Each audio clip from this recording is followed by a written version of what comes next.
Hello friends, welcome to மகா food club. இன்றைக்கி ஒரு சிம்பிளான சிக்கன் குழம்பு எப்படி செய்கிறதுன்னு பார்க்கலாம். அதுக்கு ஒரு குக்கர் அடுப்பில் வச்சுட்டு தேங்காய் எண்ணெய் ஊற்றிக்கலாம். அதில் பட்டை, கிராம்பு, சோம்பு, ஏலக்காய், பிரிஞ்சி இலை இதெல்லாம் சேர்த்துக்கலாம்.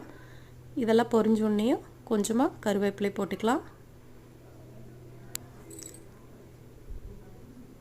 அதுக்கப்புறமா சின்ன வெங்காயம், பெரிய வெங்காயம் 2 சம அளவில் எடுத்து வச்சுருக்கிறேன். அதையும் சேர்த்துக்கலாம். சேர்த்துட்டு நல்லா வதக்கி விட்டுடலாம்.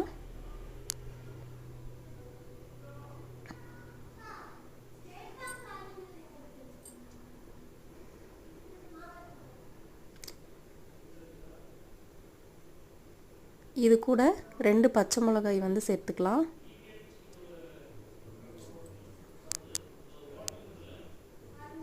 நல்லா வதக்கி விட்டுட்டு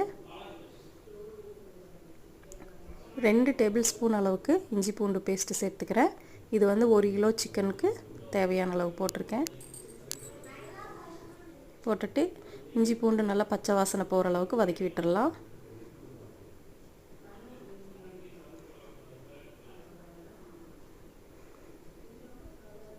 இது நல்லா வதங்கினோன்னையும் 3 தக்காளி கட் பண்ணி வச்சுருக்கேன். அதை இது கூட சேர்த்துக்கலாம். சின்ன தக்காளிங்கிறதுனால 3 போட்டிருக்கேன். பெரிய தக்காளியாக இருந்தால் 2 சேர்த்துக்குங்க. சேர்த்துட்டு நல்லா வதக்கி விட்டுடலாம்.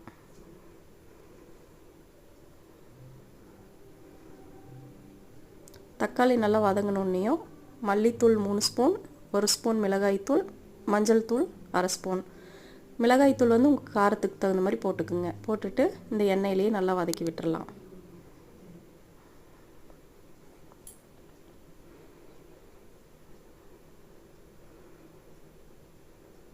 இது நல்லா வதங்கினோன்னையும் கழுவி வச்சுருக்க சிக்கன் எடுத்து இது கூட சேர்த்துக்கலாம்.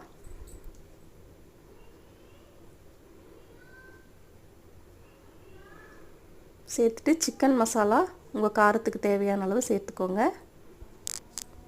சேர்த்துட்டு அதையும் நல்லா வதக்கி விட்டுறலாம். சிக்கன்லேருந்து தண்ணி விட்டு வர அளவுக்கு நல்லா வதக்கி விட்டுறலாம்.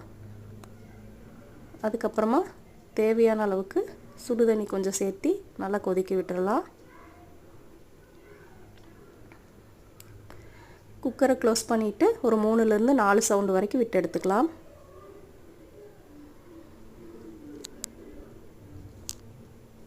நல்லா கொதிச்சோன்னையும் தேங்காய் பால் கொஞ்சமாக சேர்த்துக்கலாம். இதில் குழம்போட கன்சிஸ்டன்சி எவ்வளோ வேணுமோ அதுக்கு தகுந்த மாதிரி தேங்காய் பால் சேர்த்துக்கோங்க.